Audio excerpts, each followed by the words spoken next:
ಹೆಗ್ಗಡದೇವನಕೋಟೆ ತಾಲೂಕಿನ ಹುಣಸೂರು ಇಂದ ಬೇಗೂರು ಮಾರ್ಗವಾಗಿ ಹಾದು ಹೋಗುವ ಮುಖ್ಯ ರಸ್ತೆಯ ಮಧ್ಯೆ ರಾಜೇಗೌಡನ ಹುಂಡಿ ಮತ್ತು ಭೀಮನಹಳ್ಳಿ ಗ್ರಾಮದ ಬಳಿ ಮುಖ್ಯ ರಸ್ತೆ ಕಾಮಗಾರಿ ನಡೆಯುತ್ತಿದ್ದು, ಕಾಮಗಾರಿಯನ್ನು ತೆಗೆದುಕೊಂಡಿರುವ ಗುತ್ತಿಗೆದಾರ ಕಾಮಗಾರಿ ನಡೆಯುತ್ತಿರುವ ಮುಖ್ಯ ರಸ್ತೆಗೆ ನೀರು ಹಾಕದೇ ಇದ್ದು, ಇದರಿಂದ ರಸ್ತೆಯನ್ನು ಹೊಂದಿಕೊಂಡ ಹಾಗೆ ಭೀಮನಹಳ್ಳಿಯ ಶಾಲೆ ಇದ್ದು, ಶಾಲೆಯ ಒಳಗಡೆ ಧೂಳಿನಿಂದ ಆವೃತಗೊಳ್ಳುತ್ತಿದ್ದು, ಶಾಲಾ ಮಕ್ಕಳಿಗೆ ಓದಲು ಊಟ ಮಾಡಲು ತುಂಬಾ ತೊಂದರೆಯಾಗುತ್ತಿದೆ.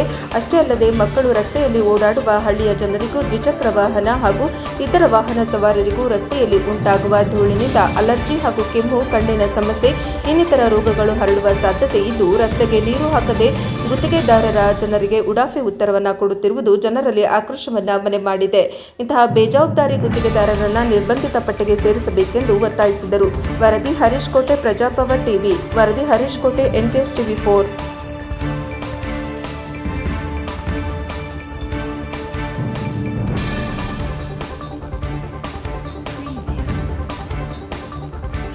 ಪ್ರಿಯ ವೀಕ್ಷಕರೇ, ನೀವೇನು ನೋಡ್ತಾ ಇದ್ದೀರಾ, ಇದು ಹುಣಸೂರು ಟು ಸುಣ್ಣದ ಬೇಗೂರು ಹೋಗೋ ಮುಖ್ಯ ರಸ್ತೆ.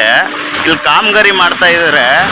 ಕಾಮಗಾರಿ ಮಾಡ್ತಾ ಇದ್ರು ಸಹ ಈ ಕಾಮಗಾರಿ ತುಂಬ ಜನ ಓಡಾಡ್ತಾರೆ. 2 ವೀಲರು 4 ವೀಲರು ತುಂಬ ಜನ ಓಡಾಡ್ತಾರೆ. ಯಾರು ಕಾಂಟ್ರಾಕ್ಟ್ದಾರೋ ಯಾರು ಅನ್ನೋದು ಗೊತ್ತಿಲ್ಲ. ಫೋನ್ ಮಾಡಿದ್ರೆ ಕಾಮನ್ ಸೆನ್ಸ್ ಇಲ್ಲ ಅವ್ನು ಸ್ವಲ್ಪನೂ. ಇಂಥವ್ರನ್ನೆಲ್ಲ ಬ್ಲ್ಯಾಕ್ ಮಾಡಿ ಬಿಸಾಕಬೇಕು. ನೋಡಿ, ನೀರು ಹಾಕಿಲ್ಲ ರೀ.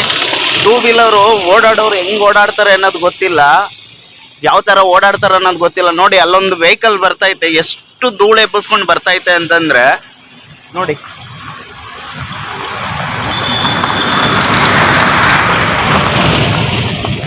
ಇಷ್ಟು ಧೂಳು ಎಬ್ಬಿಸ್ಕೊಂಡು ಬರ್ತೈತೆ ವೆಹಿಕಲ್ಲು. ನೋಡಿ, ಇಲ್ಲೊಂದು ವೆಹಿಕಲ್ ಬರ್ತೈತೆ.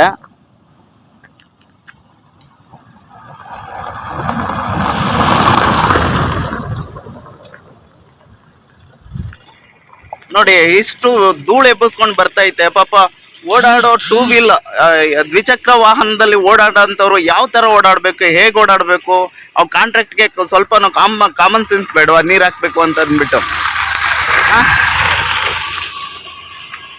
ಇದ್ರ ಬಗ್ಗೆ ಅಧಿಕಾರಿಗಳು, ಮಾನ್ಯ ಶಾಸಕರು, ನಮ್ಮ ಲೋಕಲ್ MLA ಆದಂಥ ಅನಿಲ್ ಚಿಕ್ಕಮಾದವರು ದಯವಿಟ್ಟು ಇಂಥ ಕಾಂಟ್ರಾಕ್ಟ್ಗಳಿಗೆ ಎಚ್ಚರಿಕೆ ಕೊಡಿ ಅಂತ ನಾವು ಈ ಮೂಲಕ ಕೇಳ್ಕೊತೀವಿ.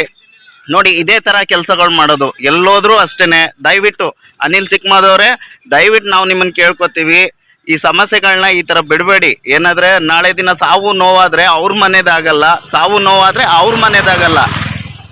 ಪಾಪ ಯಾರೋ 2 ವೀಲರು ಬಡವರು ಈ ಥರದಾಗತ್ತೆ, ಯಾರು ಬರಲ್ಲ. ಆಗ ಗಮನ ಹರಿಸಿ ಬೇಗ ಪರಿಹಾರ ಕೊಡಿ ಅಂತ ಈ ಮೂಲಕ ಕೇಳ್ಕೊತೀವಿ.